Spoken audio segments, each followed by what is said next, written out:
and then Brene Brown, and another one, and it's interesting because they're all addiction based.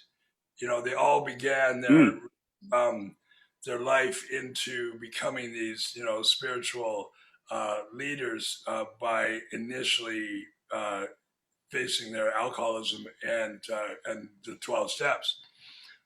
So, hmm, yeah, um, and even Stephen there we Hawking. go.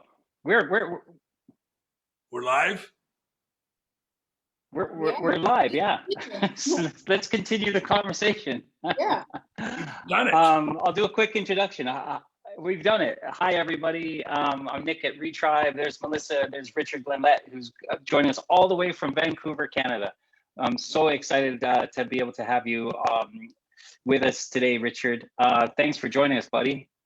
You're welcome. It's my pleasure. It's always nice to get up early and get things going. So it's 9 a.m. here in rainy Vancouver, but yeah, I'm happy to join you and happy to share my story. Richard, meet Melissa. Hey. Hi, I'm sorry, I jumped on late because I kind of was going from one thing to another, but thank you for doing this. It's nice to meet you. I'm excited to hear what you have to say. You look like a man who knows some things about the world. I will say yes. that. Yeah, I've been around a bit.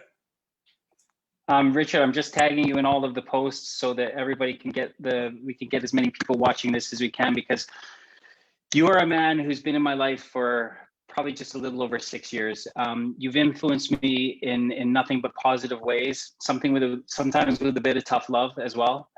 So, we don't have to get into all of that, but you've been a man who's been truthful and honest. Your convictions and your passion, your purpose just radiate from you as a person, as a comedian, as an author, as a poet. And there's all of a sudden there's these 3 Canadians talking to this community in London, and maybe you could give your just a 2 or 3 minute kind of rundown of who you are and what you do and how you got to where you are today. Well, thank you, Nick. I remember kindly and fondly those first few coffees that we had, and how much fun it was to have let go of our the demons, as they say.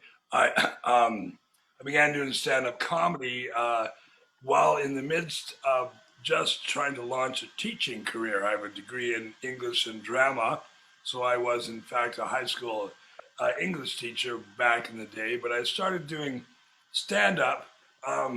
A friend of mine was doing it. It was kind of a new and novel thing to do at that time in 1986. 1986, that's when, anyway. And then turned out that I was a bit of a natural, so I ended up doing that and moving to Vancouver from Alberta, where I grew up, and pursuing more and more stand-up. I went to theater school to study acting, and in the midst of that, started working so much as a stand-up that they kicked me out of theater school.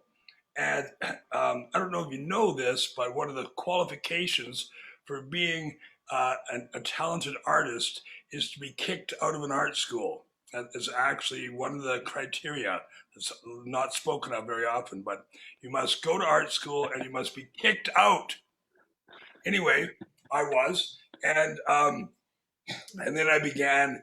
I developed a theater company, began writing and producing plays. I wrote almost 30 stage plays of varying lengths, half a dozen full-length plays, and was quite a prolific writer, and even was nominated for some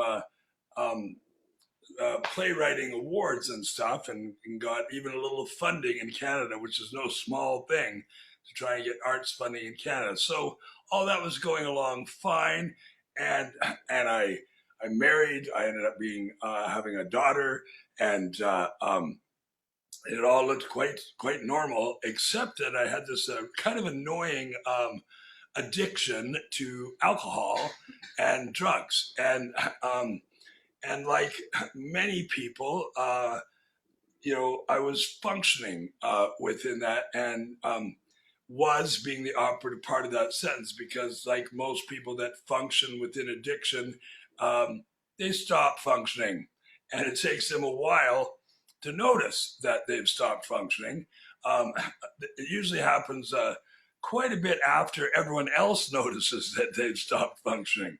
And so that's what happened to me, is that I ended up succumbing to alcoholism. And we even talked about stand-up, but stand-up was a job that I could do and be drinking at the same time, which is kind of a perfect fit. Few jobs do you show up at and your boss offers you a drink and thinks it's strange if you turn it down. And then all through your work, people are sending you shots. And the fact that you're obliterated at the end of your workday is just, what we did. And it seemed fine, except that for me, the toll it took on me was significant. And fortunately for me, I hit bottom, and I really had nowhere else to go but asking for help. I was living in my car, running away from a gang that didn't exist, which are the scariest gangs of all because they're everywhere. And so I would stop, every Tim Hortons girl, every gas pump jockey was clearly a gang member. And so as I fled into a psychotic world, with withdrawing from alcohol and drugs, and to the point where I really just didn't know what to do. Fortunately, my higher power, however you choose to describe it, but some generous guiding force in my life that wasn't me, led me to exactly the right place. And I ended up sleeping in my car outside of an Alano club in Mission, BC. And I woke up and desperate for a cigarette, I went in and I knew there was 12-step meetings going on in there. And as I've said many times, if you can't bum a cigarette outside of a 12-step meeting, you have no skills at all. So I was able to get a cigarette and a coffee and some solid advice. And I ended up going into a homeless shelter and then into a treatment center where the basis of my recovery began. And that was in 2009. And so I am almost into my 11th year of being, or I am in my 11th year. I'm almost about to turn 11. December 27th, 2009 is my sober, dry date. And I remember it like it was yesterday. And that's one of the reasons I remain sober, is because I don't forget where I was, living in a closed campground, believing I was Survivor Man, and thinking that somehow I had finally figured it out. And there I was, tearing up crates and burning them and cooking cans of bean in the can, thinking, finally, now I've got it sorted. But I received a great deal of help, and I met all sorts of friends who also struggled from the same illness, and well, I wouldn't say they struggled with it, but they accepted it as part of who they were, and they were able to help me. And so I ended up returning to my job as a stand-up comedian, only this time doing it as a sober man. I wrote a one-man show called Sober But Never Clean, in reference to my dirty jokes. And I performed that. I developed a way of doing a show which included playing music and doing slam poetry, because I had been a national championship slam poet known as Optimus Rhyme, because I sound like that robot. Autobots roll out. I had no idea who Optimus Prime was until people started freaking out that I sounded an awful lot like him. And then I Googled him and I went, wow, he does sound like me. And so, and that's how I became Optimus Rhyme. And, Megatron must be stopped. Anyway. That's good. I was just talking about Transformers yesterday, so the fact that you're doing this now, I don't know, whatever, I'm taking that as some sort of sign. Anyway, go on. It is definitely a sign. And all over the world, people are excitedly having little nerd orgasms by the fact that I just said that. Anyway, must protect the Allspark. Yeah. That was just another one for you out there. They're all like, whoa, whoa, whoa. Anyway, so I combine poetry and music and stand-up and storytelling to tell my journey through recovery. And specifically as an artist with addiction. So Sober But Never Clean really set a way of doing a show, which was to talk about a general or a universal issue, which is, recovery within the arts, and telling within the very personal narrative of my own experience, right? Using slam poetry and stories and jokes and songs. So then I got a grant for that, and then because I was in Ontario, they give arts grants. I'm back in BC now, where not so much. But anyway, that's another story. And then I got another grant to do, because I applied again. Because when you get a grant, apply again, right? See if you can get another one, right? Once you get on their good books, I don't care what the grant is. I'm not talking about loan sharks here, okay? That's a different thing. Anyway, but so I applied again, and this time I was going to use the same format to talk about my experience with testicular cancer, which is something that I had just before I hit bottom from alcoholism. And, it's interesting to note that the disease modality that I was existing within, whether that be addiction or cancer, is really born of the same thing, which is the inability to effectively process stress. So when they told me I had testicular cancer, and I said, how did I get that? They said, well, we think it might have something to do with the environment and bad luck and stress. I went, bad luck? Really? That's what you've got? You're an oncologist, and this is your genius thing? Well, what class was that you went to? And after biology, we're going to be rolling dice and talking about odds. Anyway, the reality is that that I ended up being diagnosed with a rather common form of testicular cancer. It's called a classic seminoma, which sounds like a tribute band, but is not. It is in fact a form of cancer. And so I had surgery and chemo, and but I also, and it's interesting because after that I hit bottom from alcoholism. So after the government spent a bunch of money to save me, and I still tried to self-destruct with alcohol and drugs. So really when you talk about disease, the first place you need to look for it is right here, right? The idea of the unwillingness to take care of yourself. It's interesting that, Nick, this is November and Movember and Men's Health Month, and I believe the next day or two is International Men's Day. And so when I did the show about my testicular cancer, I called it One Nut Only. It's very clever, Melissa. And I will say, Richard, I'm on mute because there's a lot of noise and my dog will start barking soon, but I'm properly laughing a lot and I'm fully engaged. So the silence is, don't be offended by that. It's just because I'm muted. I'm fully in this. I understand. As a comedian, I hear laughter all the time, even when people aren't laughing. There you go. So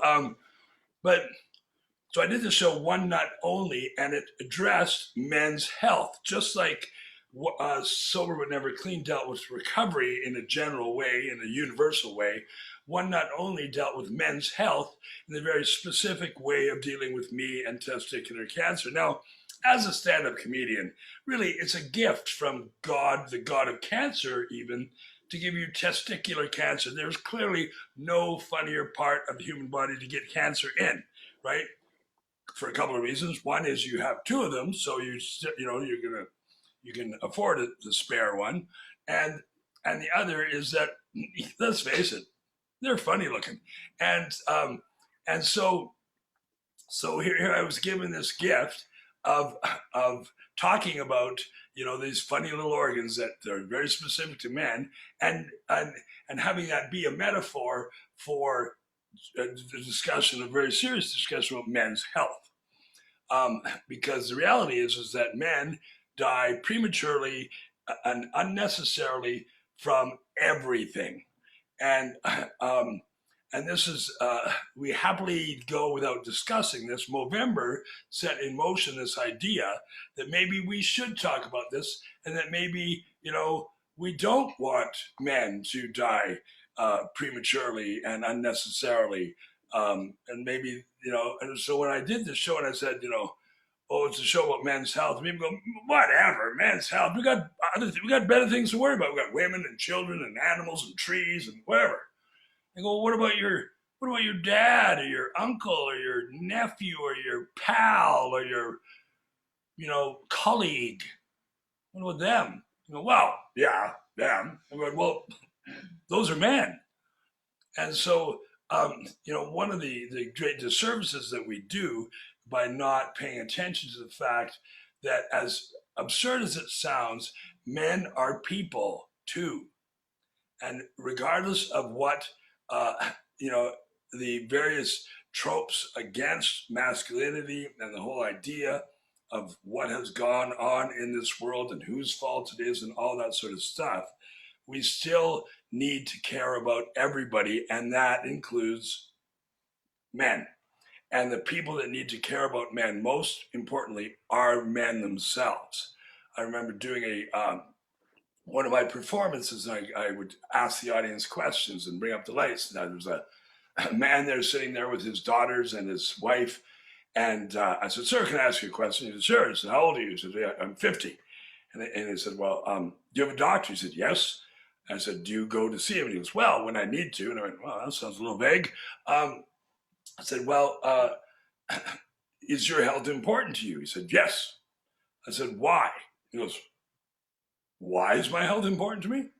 I said, yes. He said, well, I have my daughter and my wife here. I want to be there for their weddings. I want to be around to, for my wife in our retirement. I go, wow, that's a beautiful answer. The only problem is you left one person out of that answer, and that was you.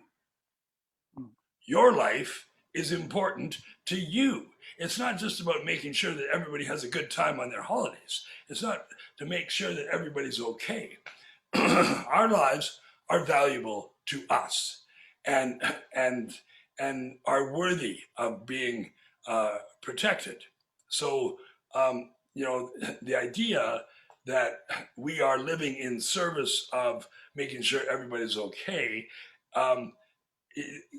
speaks to a much deeper problem for men, which is not accepting that we are people who need to be loved and need kindness and care as well. And when we don't see that for ourselves, then we don't see it for other men. And when we don't see it for other men, then that affects our policies and the laws and the restrictions and the way that we treat each other. The statistics are quite clear. Men are 10 times as likely to die at work as women are, 5 times more likely to be murdered, 5 times more likely to commit suicide. The virtual bloodbath that is going on in the population of men continues to outstripe any other category, and including awareness of it. We simply don't care. And why don't we care? Because it's inconvenient. Like a lot of things when it comes to humanity, we don't care about them because it's inconvenient for us. We don't want to think about Nike sweatshops. We don't want to think about blood diamonds. We don't want to think about things that make us feel kind of icky, right? White privilege, all that sort of stuff that makes us feel like we're not perfect, right? And we do that in peril of other human beings. And in this case, this very specific case, in peril of men, right? And you say, and if it's not your brother or your boyfriend or your dad or your son, then you're not worried about. Well, guess what? It is. It is your brother. It is your son, right? And so, Richard, yes. sorry, I want to come in here because I've known you on one half of your life. I've known you on the half of your life where you had this fulcrum point, and the fulcrum point of the one thing that perhaps saved your life, which is you asking for help. Yes. Now, I think that this is something that it was definitely in my journey. I was 45 years old when I finally said, help me to somebody, because I was taught that real men don't ask for help. Real men don't cry. Real men solve all your own problems. It was almost embarrassing, like you said, inconvenient to go to the doctor, to say, do you know what, help me, I have something here. What would you say to men through your personal journey and I've actually seen some documentary footage of you prior to you asking for help. So I've in my mind, I can see what life was like before you asked for help. And I've known you personally in the side where you asked for help and your path completely changed. What was it like to ask for help? What finally cracked around you where you could finally say, help me to somebody? Because in that story, maybe there's some little bits and pieces that led up to it where we might be able to get the message, plant the seed to someone who might just hear this today, who go to, before they got to maybe the depths of pain, to say, hey, let's prevent this and let me be able to ask for help, because if it's worked for these guys, it could work for me. It's not about shame. So, could you maybe describe that moment, what it was like for you, and maybe even a couple of days or weeks before that moment? Well, yeah, you're bang on, Nick. That's true. That the masculinity and the idea of what a real man is not having any problems, or if you're gonna have problems, die from them. That's the cool choice, right? Stupid, I admit. So as I continue to drink, I don't know what's going on. My phone is blowing up. I have to make it People go away. seeing you on Facebook, they're like, yo, talk to us. Yeah, okay, fine. I'm talking, right? Yeah. I ran out of friends and alcohol and money and work all at the same time.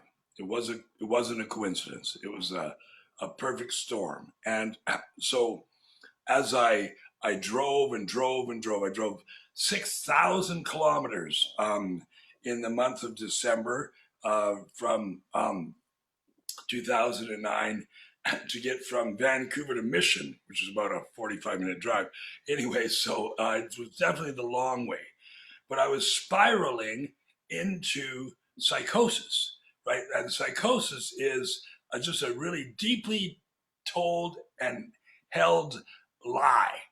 A lie that I would tell other people very convincingly. And one of the best ways to convince people of a lie is to believe it yourself. So I believed all that, and but I was becoming exhausted. And through the process of recovery, I have found a spiritual connection to what's going on in the world. So I really believe that. Someone asked me once, of the 6,000 kilometers that I drove in that month, how many of them did I think I drove myself, right? And I could say maybe 1,000 of them. There was somebody else at the wheel. There is no logical reason why that car didn't go off the road. I wasn't driving in the prairies. I was driving through the mountains in Hope, Princeton. I was deliberately going through icy roads in some attempt and hope that it might slide off and it'll all be done. But somehow that car stayed on the road. There was more than a few instances where I fell dead asleep at the wheel and I dreamed of the back end of a semi-trailer, and I woke up, and there was nothing there, but it woke me up enough and scared me enough to pull over and sleep for a few minutes. There's an old driving trick where if you're falling asleep in the winter, then you heat up your car, you pull your car over, you heat up your car, you turn the car off, you fall asleep, and then once the cold comes in, it will wake you up, and you will have had a power nap, and you can move on. I did this for a couple of weeks, which is crazy making. So to get to the point, I was exhausted, and my mental and physical exhaustion brought me to a place where I had to ask for help, Nick. No one would take my calls. There was nowhere else to go. And the grace of a power greater than me, I woke up outside of this building. I'd driven by it a few times, so maybe I had said, hey, I should probably check that out a couple of times. And I pulled over, but I did. I pulled over, and the key, Nick, isn't just that I asked for help. The key is that I took it. And that level of humility that's required, right? When we talk about within the 12 steps, that humility is turning your will over to God's will. Yes, I just dropped a G-bomb, right? But when you accept, right, when you turn your will over, when you ask for help and they say, do this, and you go, okay, and you do it, that's when healing begins. That's when you move from being someone who's hurt to somebody that's helping. As we heal, we become healers, and it happens almost immediately, right? That within the first few hours of our recovery from our own illness, we are changing the world. We are healing the people around us. My mother is an entirely different woman than the one that I grew up with, and in no small part due to the fact that I was able to get into recovery and stay in it. We have wonderful conversations, and she's a profound and wise and deep 91-year-old woman, and who spends her time in the service and care of other people. And that was not the woman that I grew up with. But as I began to heal, so did she, And so the key, like I said, Nick, was not asking for help. We do it all the time. Help me this, come on, help us, right? It's like our dad saying, hand me that wrench, right? No, not that wrench, and he goes over and grabs it himself, right? You have to let people hand you the wrench, right? And you have to take that wrench and go, okay, I guess this is the right one. And so I took that help, and I continue to take that help. Just the other day, I'm in a long-term relationship with a wonderful woman, and she's in that room with you. She's right over there. She's buying this. And when I have struggles with communication with her, I have a sponsor. I have a man that I phone up, and I can talk to him, and I ask for help, and I take it, right? When he says, okay, this is what I want you to do, I don't go, okay, and then I don't do it. He gives me advice on what he feels like I should do, and I do it, right? And I'm not so, such a smarty pants. Don't let this beard fool you. I don't know everything. And by admitting that I don't know everything, it allows me the opportunity to learn and to take care of myself, and to encourage other people to take care of themselves too. By showing them that you care about them, they go, well, he cares about me. Maybe I should care about me too. I don't know. This shirt is looking good, isn't it? It is. Yeah. Mel, did you want a question? Well, you're both rocking the dark colors today. Appreciate it. I think I was going to say it does require a kind of trust, right? And I think not only for the other person to take what they're saying as a kind of guideline or light post, but also requires a sense of trust for yourself to be able to do what you do and then be responsible for whatever consequences might come your way, or to trust yourself to know that you can navigate the different waters that might, respond. I think what we were talking, Nick, what we were talking about today with in another workshop was kind of the idea of, it's not so much about like being able to say, oh, I need help, or yes, I can love. It's more like, I don't know what to do with the receiving of love. Or so asking for help, but then letting yourself receive it is terrifying.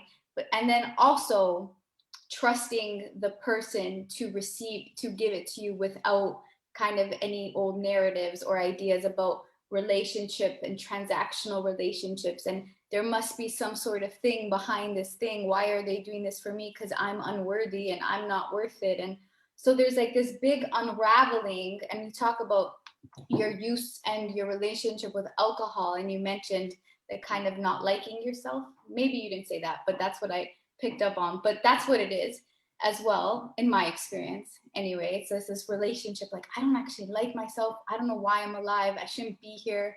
So we put these things to get in the way and to interrupt any kind of progress towards love, towards like peace. Actually don't know what I'm saying anymore, to be honest. I'm just started rambling. But the idea, so maybe I'm saying the idea of trust and how much courage it actually takes not to just ask for help, to fully trust yourself to receive it, knowing that you want good for yourself, that you might deserve to take care of yourself. And what you said before was like men taking care of themselves first, is a big ask, because the world is telling men that they need to be strong and their job is to take care, and take care means zip it, internalize it, and then it can come in the form of cancer, of heart attack, of sort of diseases, and the pressure that builds and the narratives we tell ourselves and the world tells us of how we should be. It's a lot. Anyway, that's what I want to say. Trust. I rambled there. I apologize. I agree. The whole idea of women and children first, right? You know, with you know, we were just like, we're born to die. You know, like going, okay, well, are the women and children taken care of? Okay, what about us? Oh well, you know, right? So, you know, and the whole thing. It's interesting. I was reading about anti-intellectualism, which is this whole movement in the States where, you know, they the heart, alt-right, and all that kind of stuff. And if you read it in a book, it's wrong. And, you know, this whole anti-intellectualism thing. And part of the toxic masculinity is woven into that. This idea that if you are educated, if you're smart, if you care, you are not really masculine. You're virtually feminized by the fact that you think about things and that you might want to do some research. You know, one of the things that, you know, it's a bit of a counterintuitive thing, but when we look at drug addiction, we look at particularly the opiate crisis, right? And it's often talked about the opiate crisis. And the reason they talk about the opiate crisis and that 1,400 people died, 1,600 people died, and all that kind of stuff, the reason they talk about that as opposed to alcohol is because they can't even count what's happened with alcohol. There are no numbers, right? That the devastation that alcohol has had on our population is so significant that they can't even count it. The mob has nothing on alcohol as far as how to take people out, right? See that. But when it refers to the opiate overdoses, what is very often unsaid is that more than 80% of the people that die from opiate overdoses are male. More than 80% are male. And yet, that is rarely cited. If you look statistically through what's going on, it might be like 6th or 7th down the way is like, oh, by the way, these are middle-aged men that are dying, right? If 80% of the people that died from opiate overdoses were hamsters, people would be going, what's going on with these hamsters, right? But because it's men, we don't want to talk about that because it's inconvenient. And what's inconvenient is that the opiate overdose crisis is due to workplace accidents. Men are asked to do jobs that they don't want to do. Trust me, nobody wants to climb up on a scaffold if they could be appreciated for writing a poem or doing some music or painting or being who they really are, right? They're paid to go up there and sacrifice their bodies, and they do it again and again and again, and they get hurt again and again and again, and they are given drugs that are maybe therapeutic in the first level, but for the most part, they're intended to get them back up on that scaffold, not healed, but working, right? And they fall and they get hurt again. This time they really are hurt and they can't get back to work with their bum knee or their bad back or their ripped shoulder, right? Or their head injury. And they can't go back and now they're home and they don't have any purpose. And they've been taught by a society that if a man without work, a man without purpose is not a man. And the only comfort they get is from these stupid pills, these oxys and these Percocets, right? And then the doctors finally say, okay, we've given you too many of them. And then they end up on the street getting, the controlled Illegal. substances, the illegal substances, and they die. And then people go, what is wrong with these stupid men, right? Well, they take the escalator up that building that was made at half the price it would have to be paid for because it was built on the backs of broken men that are lying in the streets now. But we don't want to look at that, right? It's too inconvenient to realize that we ask men to do crappy things and they get hurt for it and they die for it. We just want our stuff cheap. And as you can tell, it kind of makes me mad that we think that that's okay. That we think that guys with workplace injuries are not related to the dead guys in the alleys. They're the same dude, right? And we're the same dude, enjoying the fruits of their labor, right? And we have to ask the difficult questions. Why are men dying from opiate overdoses? Why, right? They're not stupid. We live in a society that tells them that that's what their bodies are for, to be broken in the cogs of industry, and it's wrong. And thus ends my speech. It's very passionate. It's very empowered, Richard, and I know that this is something that me as a man, I need to reflect on. I need to do, how do I go about my day?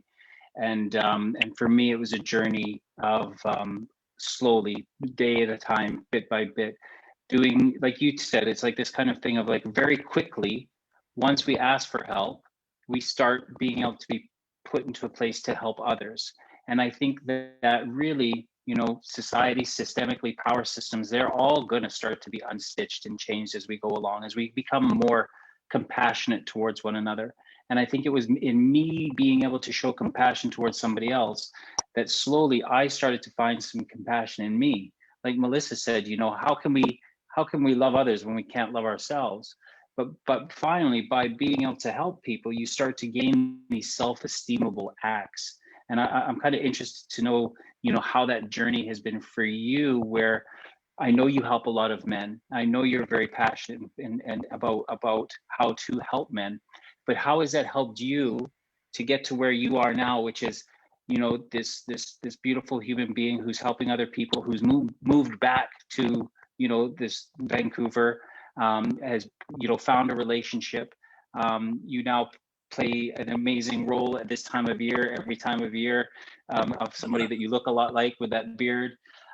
All of these beautiful things that are happening in your life, but that journey of kind of giving, I'd like you to, there you go. Man, you are a good one. You are a good one. But the journey, I think what I'm trying to get to is that the journey of building self-esteem in men, and how that's kind of played out for you and how you've seen it happen in other men as well. Well, it's interesting, Nick, that we know statistically that when we are helping other people, that's when we're the happiest.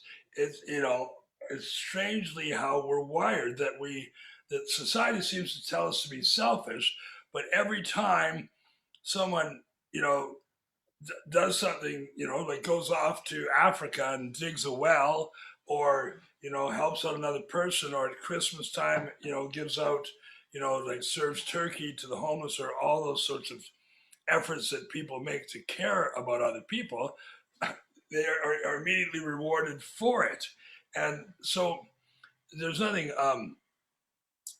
new about that and surprising about that. And it's funny that you mentioned Santa Claus and the role that I play at Christmas, because St. Nicholas was a real person. And and he had a lot of money. And what he would do, according to the tradition I understand, is that he would go to debtors' jails and he would buy people's freedom, and they would just be let go, and secretly, right? And so that was, sort of one of his things, and that's where he became the patron saint of secret gifts and of children, right, and of thieves and drunkards and fallen women, right? Saint Nicholas is, his patronage was not of the rich and entitled, but of the harmed and the hurt and the ones that had fallen by the way. So I think that what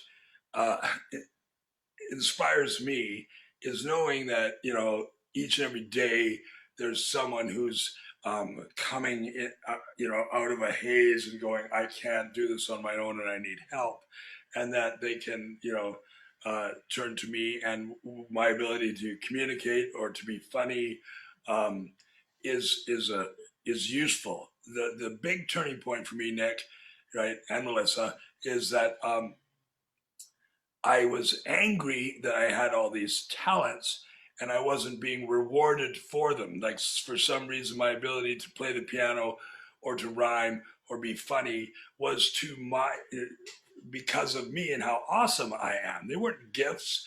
These were, things that I should be rewarded for. I had already been rewarded by having them in the first place. The fact that I can play the piano is not something I should be rewarded for. It's something I should be grateful for, right? But so when I finally realized that I had these gifts and I could use them in the service of others, that's when I was able to be comfortable and happy to do that, right? Instead of going, I need to sell more CDs, I give the CDs away. You can get my stuff on SoundCloud, right? My higher power does not leave me wanting for anything.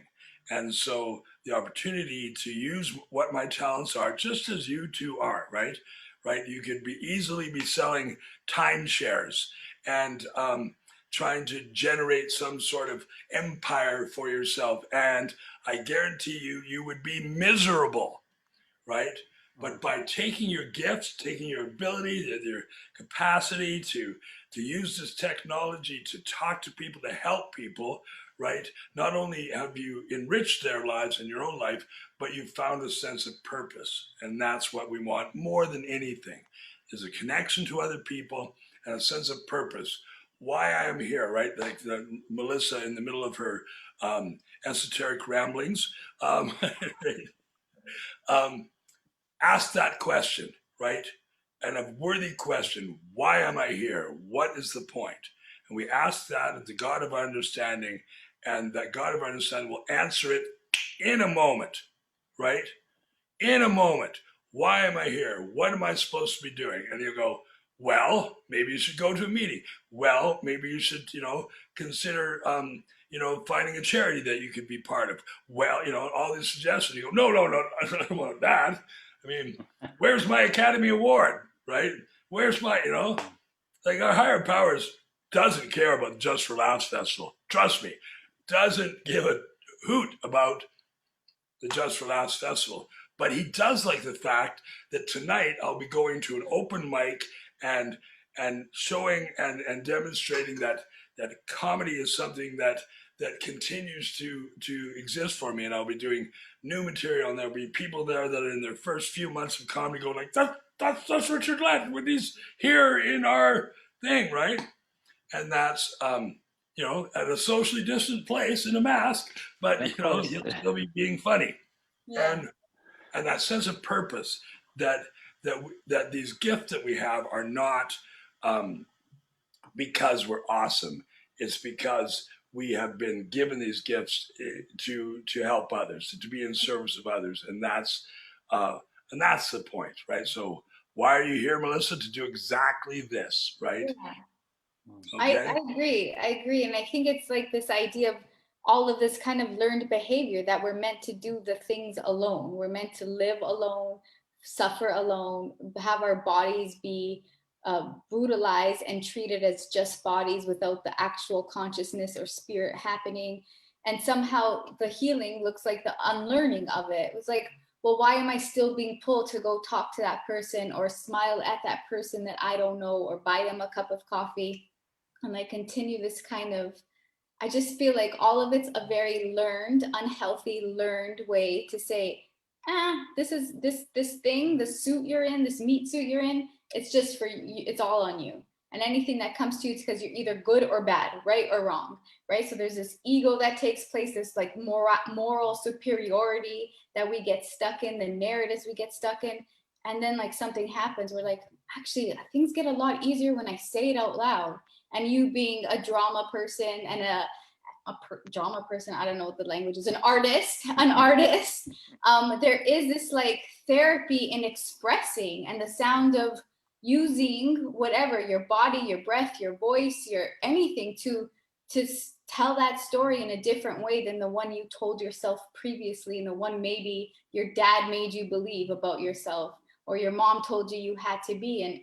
And really honoring that, really what it comes down to is expression. We all have this unique expression, but when we're not able to express it, that's when we get stuck inside. Like you, and with your story and also with mine, I don't know if you even know this, but my body, I woke up paralyzed when I was 21 because for 18 years, I didn't know how to express my anger and my grief and my trauma. So there was no where for my anger to go. So it went inside and I shut down. And so as I keep talking about my story, which is really uncomfortable and annoying and messy, I'm like, then somebody's like, oh shit, I know that happened to me too. Or we start building like, we're actually not that unique. We're all unique, but we're not that unique. So one person, and I'll end on this, one person that I heard, I think it's Peter Crone, I'm not sure his name or if this is the right quote, but he said that we're all masterpieces and work in progress at the same time. Oh, nice. And some like that just feels right for me. We're all perfect and we're all a hot mess. And that is the beauty of the human experience, right? It's like, here we are, go with it. Okay, that's all I have to say.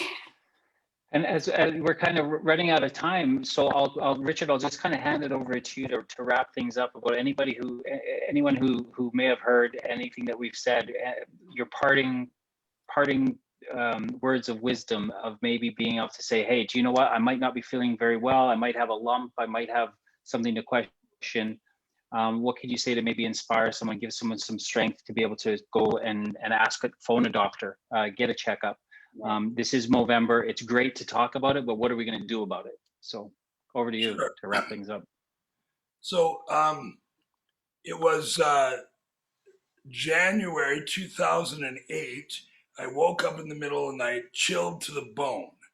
And no amount of blankets or hot showers could get me warm. And I was just shaking.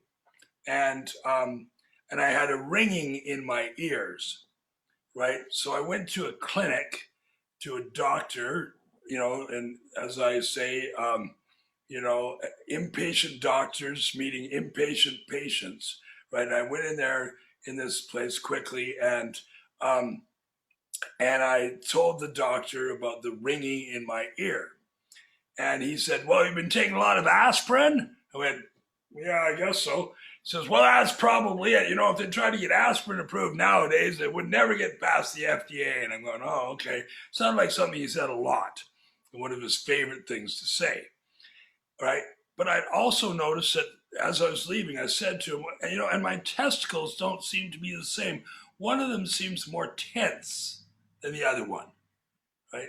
He goes, is it painful? I said, not really. He said, well, I wouldn't worry about it. I went, well, I know you wouldn't worry about it. It's not your testicles. Should I worry about it is the question.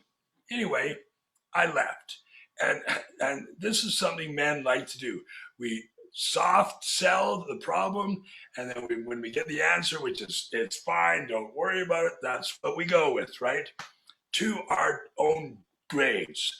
So then I stopped taking aspirin, and the ringing of my ears continued.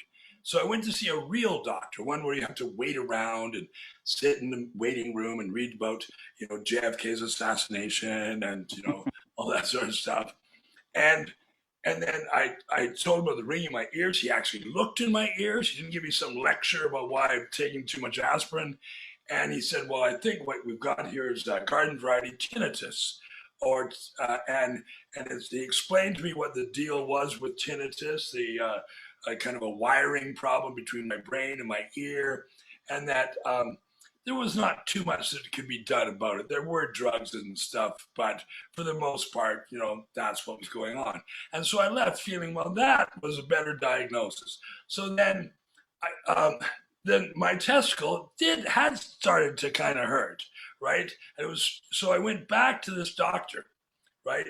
And I said, "Did you check this out?" And he actually gave it a squeeze. He didn't ask me some question. He actually, gave it a little squeeze. And then immediately started writing in his folder. I said, "Was that unusual?" He said, "I've never felt anything like that before." Wow. And so within, I got home and on my answering machine, because that was 2008 when we had answering machines, and on my answering machine was an appointment to have ultrasound. Right, the next day, I went and had ultrasound, and they put a bunch of goop on me, and the guy buzzed around, and he, like the screen was behind me, so I couldn't see, right? So, first he checked out my right testicle, and I'm not proud to admit he leaned in and squinted, and then he moved over to my left when he went, right? And he said, "You wait here while I go get a doctor," like I'm going anywhere naked from the waist down with petroleum jelly all over myself. But anyway.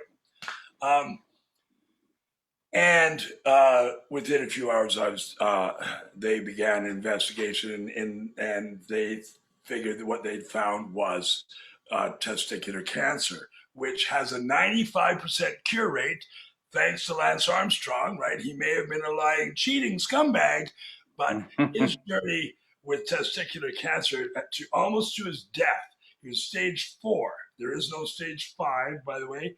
He was stage 4, and they tried an old drug on him, a thing called cisplatin, which is a very strong drug, but it kicks the ass of testicular cancer. And so testicular cancer went from a 50-50 chance to a 95% cure rate, which, by the way, if you're a mathematician, you know that is not 100%, and that 5% will keep you up at night. However, the point is that I went to a doctor. He gave me an answer that I didn't think was correct, and so I went back to another doctor. And every single doctor after that said to me when I told them the story, "Good job going back. Good job going to another doctor and getting another opinion." So my advice to men is, check yourself out. You don't have to do it right now, and try not to do it publicly, but check yourself out. And if you're not feeling good about your naughty bits, have the courage to go to a doctor and say, "You want to have a look?" And if he is one of those guys that still believes that men need to be brave and strong, then find somebody else and talk to them. And don't stop looking until you find it, because every single cancer story that I know, every single one, all the people that I met in chemo labs and all the kinds of stuff, began with a misdiagnosis. Every one of them was misdiagnosed. So if you think you've got cancer and they don't think you've got a cancer, find somebody that will prove it to you, right? Yeah. Right? Prove to them that you need help. We have, unless you're in the States, then you're doomed. But if you're in Canada or in the UK and you have, universal health care, go and get that help, right? Because you're worth it. And, I'm sitting here today happy to not have old Lefty who was trying to kill me. And I've got a gorgeous partner and a wonderful place to live and a daughter that thinks I'm an idiot and, all the beautiful things in the world because I went back. I was not happy with it, right? And now when I hear that ringing in my ear, it reminds me, right, that somewhere something was looking out for me. The smoke detector went off in my head and said, something's not right, and woke me up with a chill.